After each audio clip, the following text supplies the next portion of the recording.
I know, I have a very fucked up sense of humor. I do. But you have to understand where I get my sense of humor from. I get my sense of humor from my family, specifically my mom and dad, even more specifically, my dad.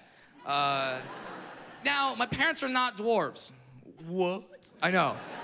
I tell a lot of people that sometimes they're like, what? Like, because they don't believe that tall people can have dwarf children. They like look at me, and when they ask me like, hey Brad, where are your mom and dad from? They think I'm gonna say, Narnia. It's not where they're from. And there's no dwarves in my family at all. I am the only one, so they weren't expecting it. So like my dad is this really athletic dude, tall athletic dude, and he thought his wife was gonna give birth to a football player. Instead, she shot out a football. And you gotta ask yourself, what would you do in that situation? What would you do if you found out your child was a little bit different? He wasn't gonna be like all the other kids. What would you do? How would you react if you knew for a fact your son was guaranteed to be bullied when he got to school? Hopefully, you do what my dad did. He bullied me first. But he did it in a very awesome way. He would make fun of me, and he would tell me like, all right, hit me back. Hit me back with something. That's what you're gonna do. Some kid's gonna come up to you. He's gonna make fun of you. What are you gonna do? You gonna cry about it? No, not my son. You're gonna make him regret saying that to you. You're gonna make him cry about it. That's what you're gonna do. So he molded me. He trained me. He prepared me like Yoda and Luke Skywalker. The sizes were reversed, but you get the idea. So by the time I got to kindergarten, I was a trained verbal assassin. I walked into kindergarten with some swag like, I hope someone fucks with me today. And someone did. Someone did fuck with me. I will never forget this. First day of school, we're all lined up, right? And we're taking roll. This kid runs out of line in front of the entire class, runs right up to me, points his finger in my face and goes, ha ha, you're little. I looked at him and went, ha ha, your mom doesn't live with your dad anymore. Tears, tears, tears.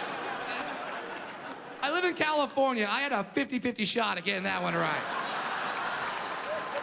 So he starts crying. I get sent to the principal's office. I'm sitting there in the office. It's me, it's the principal, it's the kid. Kid's still crying because he's a bitch. And then the principal looks at me and goes, I can't believe you made him cry. I'm calling your father. Do it. All right, I'll do it. So he gets the phone out. He calls my dad, gets my dad out of work, and says, Mr. Williams, I'm here with your son, Brad. He's in my office today because he made another little boy cry at school. What do you have to say about that? Here's what my dad said. He goes, did he start it or did he finish it? Yeah.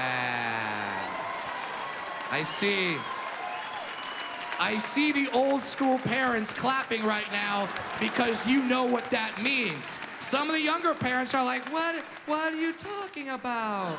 Did he start or did he finish it? It doesn't matter. It doesn't matter, Brad. Both children made fun of each other. They should both be punished equally. They should be put in timeout. They should put in timeout, Brad. Timeout means they can't use their Xbox for 3 minutes. It's not good.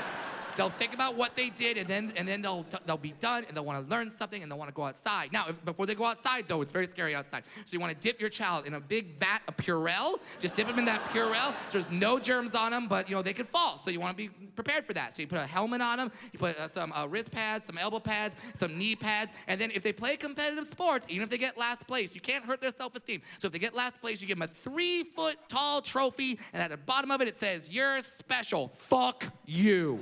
Fuck you. Stop it. Stop it. That's not what you do. Did you start it or did you finish it? Because you're never, ever, ever supposed to start a fight. But if you're in one, you better damn well finish that thing. That's the rule. If you start a fight, you're an asshole. If you finish it, you're a goddamn hero. That's the difference. So my dad says that to him, and the principal goes, well, to be honest with you, he finished it. Then my dad says this on the speakerphone. He goes, well, problem with your school is not my son. Problem with your school is the other kid's a pussy. Click. And he's like, woo! I'm dancing around the office. That's my dad. That's my dad. And then I looked at the other kid. I'm like, you see, that's what a father does. You would have no idea what a father does. Finish him.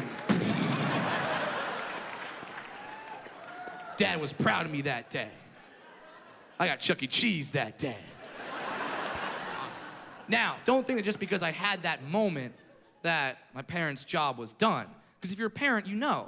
You never stop being a parent. So my dad never stopped fucking with me, okay? Never. He even had to discipline me in a creative way. Because, like, he's old school. He wanted to discipline me because I would mess up, just like any kid messes up. And my dad, like, he wanted to hit me, but you can't punch a dwarf. No, that's 12 years bad luck. Like, you're not doing that. So my dad never hit me. Here's what he would do. When I would mess up, my dad would pick me up, put me on a counter, and then leave. Some of you get it. Some of you are like, what's the big deal? Well, 5-foot counter, 2-foot human. Unless you leave a parachute, not going anywhere for a while. One time at Christmas, I knocked over the Christmas tree. Dad got mad, picked me up, put me on the counter, called in my sister, who was like, hey, Katie, come here. Check it out. Look what I got. Elf on a shelf.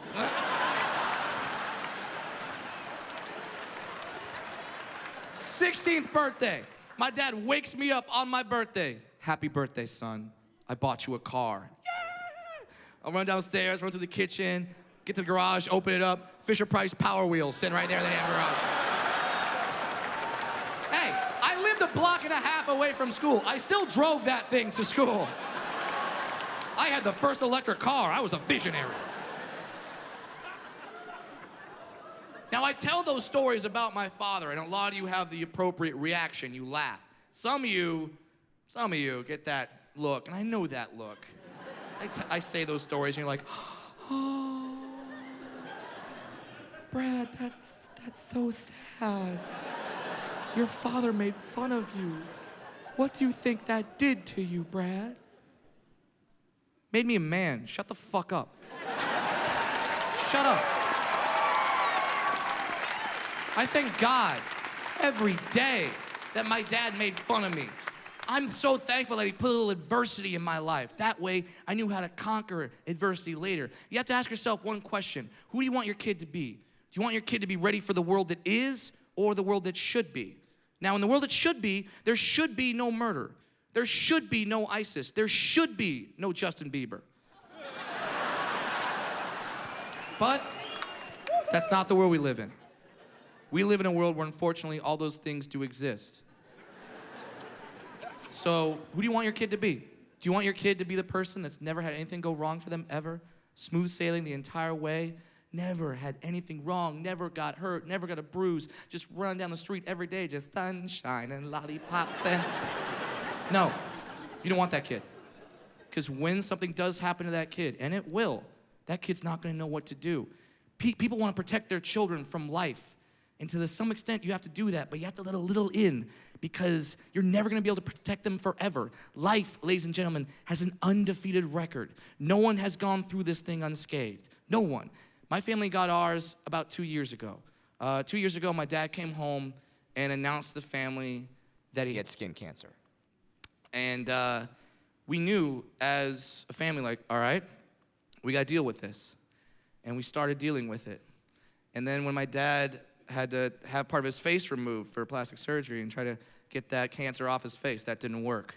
And we had to regroup. Then when he went through radiation treatment, that didn't work. We had to regroup. Then he had to go through chemotherapy. And I had to watch the man who raised me, the man who I love more than anything in this world, wither away to almost nothing.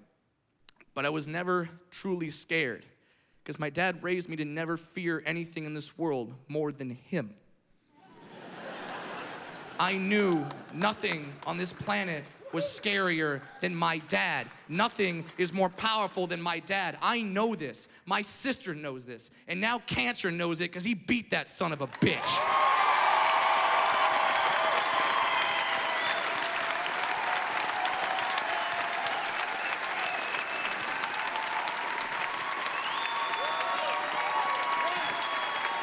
You wanna know how he did it? Ask him, because my father is sitting right here in the second row.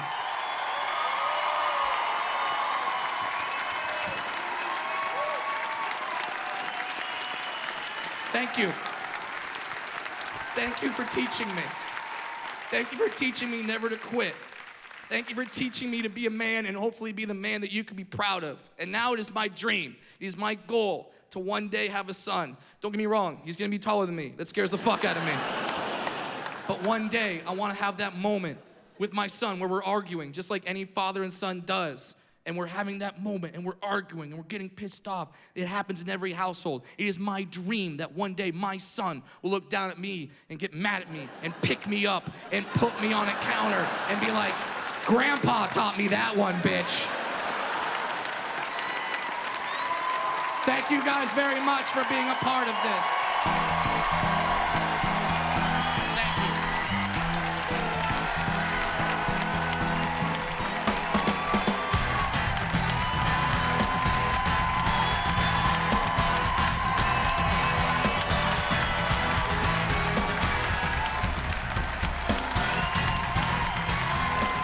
Thank you to UCI Medical Center for keeping my dad alive. I love you guys. Thank you.